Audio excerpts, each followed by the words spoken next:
Hello, I'm Aerin Johnson, and welcome to TMN Television on Thursday, October 26th. Tonight we learn of a loss in the Truman community. Later, we look at the Women's Resource Center's most recent event. Also, stay tuned for a Truman Sports Update. These stories and more tonight on TMN Television. You don't want to miss this.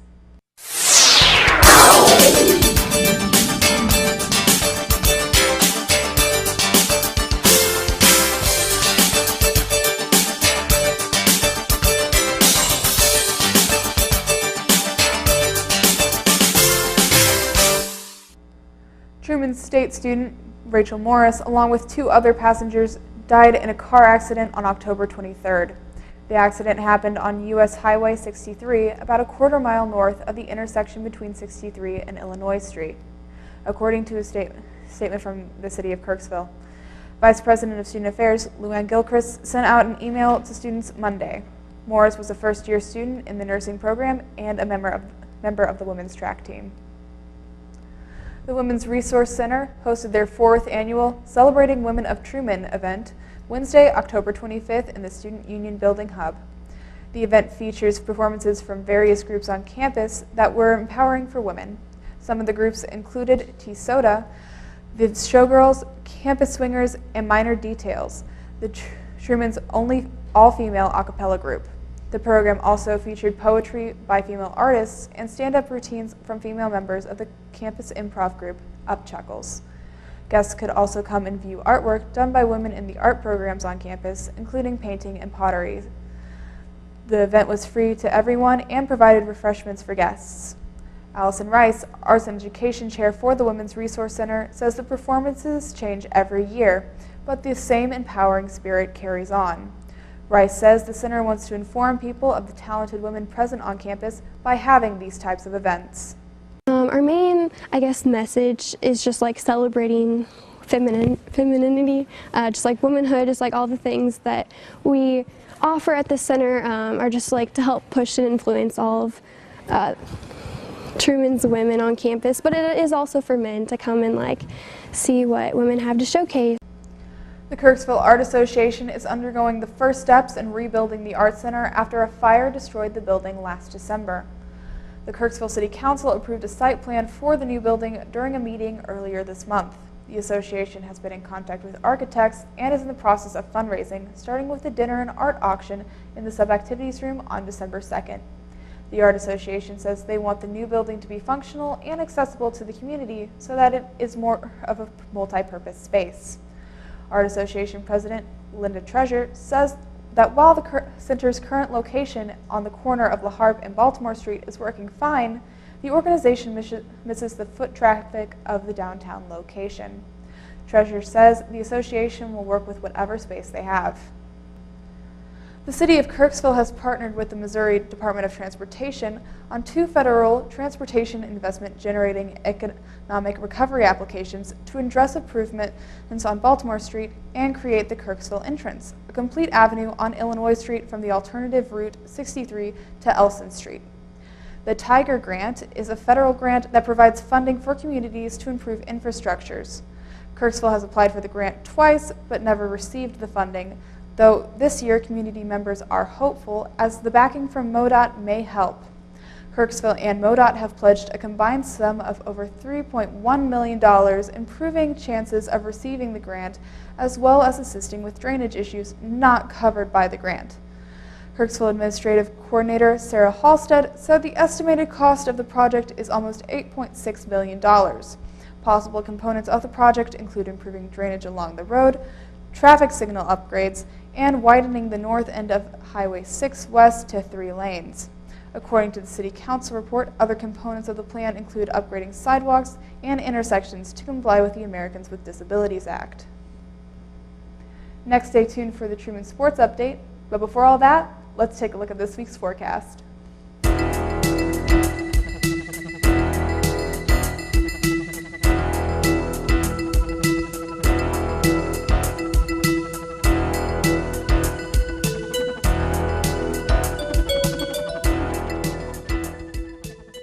Every year, 40% of all food in the U.S. never gets eaten. 40%. That's almost half the food we produce.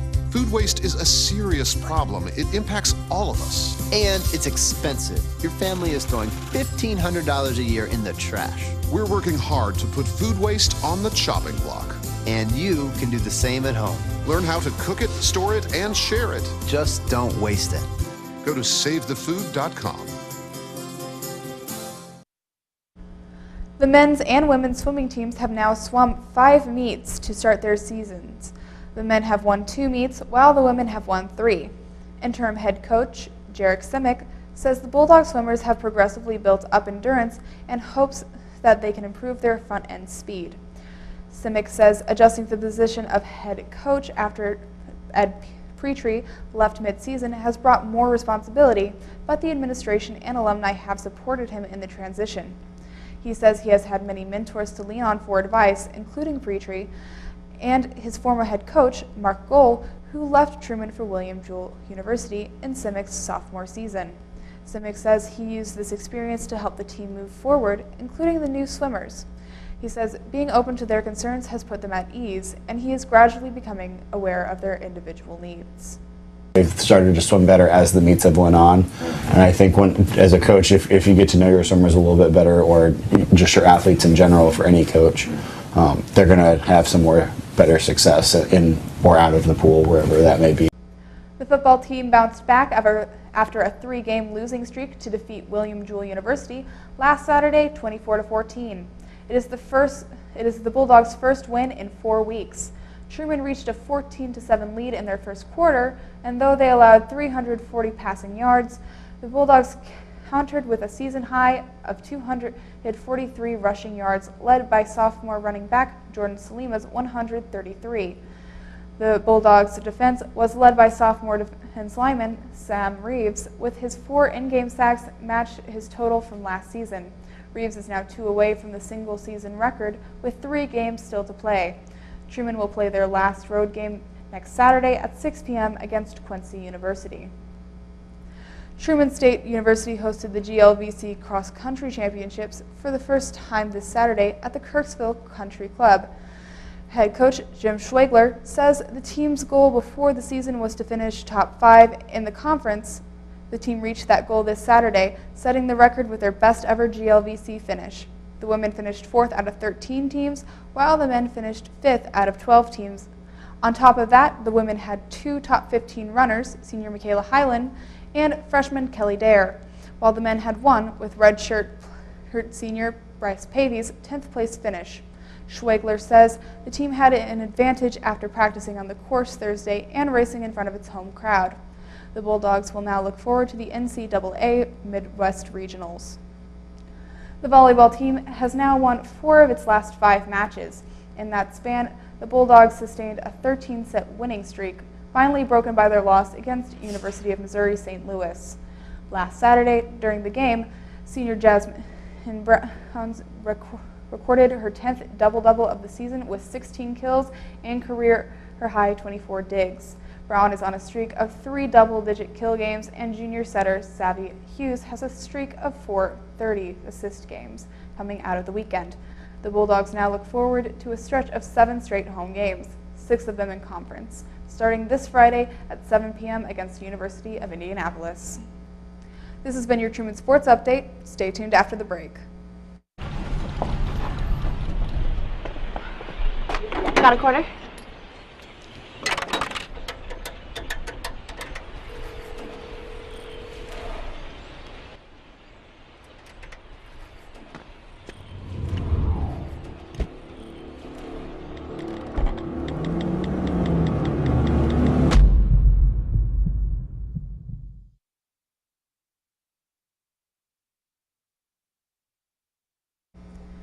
Thank you for tuning in with us tonight. For complete news coverage, be sure to stay tuned to KTRM and pick up a copy of the Index.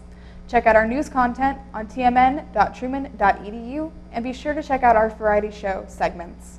You can also follow TMN on Facebook, Twitter, and Instagram for breaking news updates. And if you missed part of our broadcast tonight, check out TMN TV on YouTube. If you've ever thought about being on TV, be sure to head on over to tmn.truman.edu/apply to fill out an application today. From all of us at TMN, thank you for tuning in and have a spooky Halloween.